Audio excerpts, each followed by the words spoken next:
নমস্কার বন্ধুরা, অরিত্রিস কিচেন আরও একটা নতুন ভিডিওতে আপনাদের সকলকে স্বাগত জানাই। চলে এসেছি আরও একটা নতুন রেসিপি নিয়ে। আজকে যে রেসিপিটা আপনাদের সঙ্গে শেয়ার করবো সেটা হচ্ছে কচুর গাঁটি দিয়ে চিংড়ি মাছ। কচুর গাঁটি দিয়ে চিংড়ি মাছ আমি কী করে রান্না করি সবটাই আপনাদের সঙ্গে শেয়ার করবো। তাহলে ভিডিওটা স্কিপ না করে পুরোটা দেখবেন। তাহলে চলুন ভিডিওটা শুরু করা যাক। বন্ধুরা, আগে আমরা গাঁটিগুলোকে কেটে নিচ্ছি।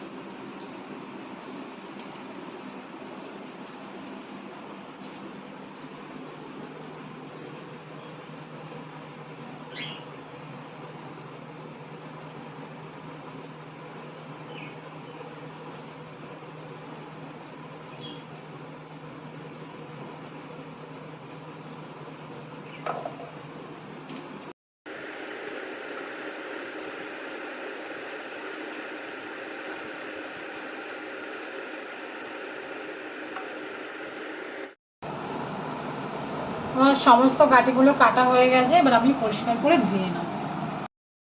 গাঁটিটা আমরা পরিষ্কার করে ধুয়ে নিয়েছি। এবার আমরা সেদ্ধ করতে বসিয়ে দিলাম, দিয়ে দিলাম 1 চামচ লবণ। আমরা একটু হালকা করে ভাপিয়ে নেব। গাঁটি আমাদের ভাপানো হয়ে গেছে, এবার নামিয়ে ফেলবো। কড়াই আমি বসিয়ে দিয়েছি, কড়াই আমার গরম হয়ে গেছে। দিয়ে দিচ্ছি আমরা সর্ষের তেল। আমরা এই পুরো রান্নাটা সর্ষের তেলে করব।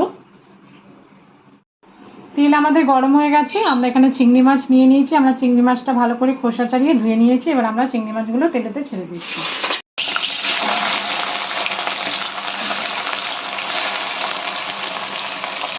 চিংড়ি মাছটা আমরা নুন হলুদ দিয়ে একটু ভাজা ভাজা করে নেব। তার জন্য প্রথমে আমরা দিয়ে দিয়েছি নুন, তারপরে দিয়ে দিচ্ছি হলুদের গুঁড়ো।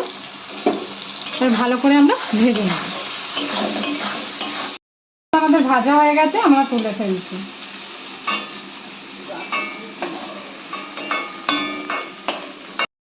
এই তেলেই ফোড়ন দিয়ে দেবো গোটা জিরে, একটা তেজপাতা, একটা শুকনো লঙ্কা আমি 2 টুকরো করে নিয়েছি। এবার ফোড়নটাকে আমি ভালো করে ভেজে নেব। এর মধ্যে আমরা জল ঝরানো সেদ্ধ করা যে গাঁটির কচু সেগুলো আমরা দিয়ে দিচ্ছি।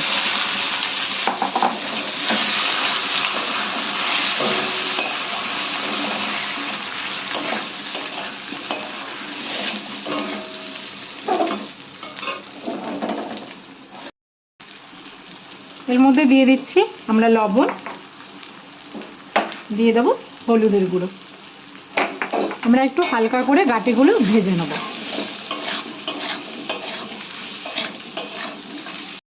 গাঁটিগুলো হালকা করে ভেজে নিয়েছি। এবার এর মধ্যে দিয়ে দিচ্ছি আমরা 1/2 চামচ ধনে গুঁড়ো, দিয়ে দিচ্ছি 1 চামচ কাঁচা লঙ্কা বাটা আর 1 চামচ আদা বাটা। সব কিছু ভালো করে আমরা মিশিয়ে নেব।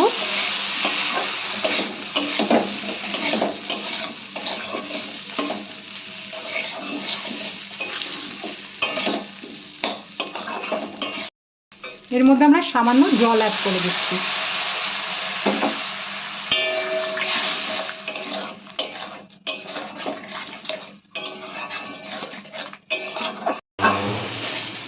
আমরা ভালো করে গাঁটিটাকে কষিয়ে নিয়েছি।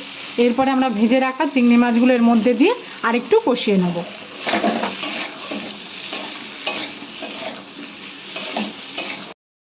চিংড়ি মাছ দিয়েও আমরা ভালো করে কষিয়ে নিয়েছি। এবার এর মধ্যে আমরা জল দিয়ে দেবো পরিমাণ মতো।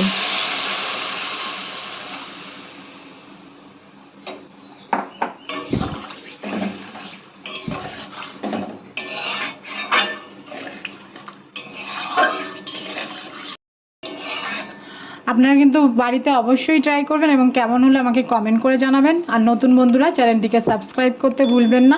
প্লিজ সাবস্ক্রাইব করে দেবেন এবং পাশে থাকা বেল আইকনটি অবশ্যই প্রেস করে দেবেন।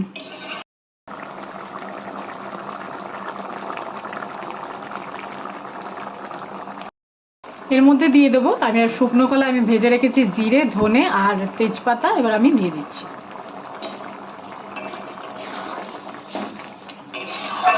ভালো করে মিশিয়ে নেব।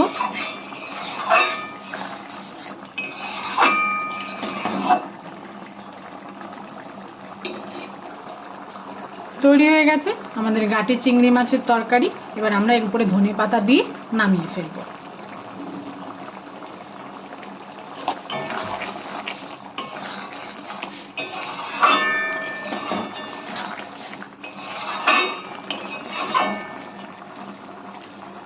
সম্পূর্ণ ভিডিওটা দেখার জন্য সকলকে জানাই ধন্যবাদ। সবাই ভালো থাকবেন, সুস্থ থাকবেন, দেখা হবে পরের ভিডিওতে।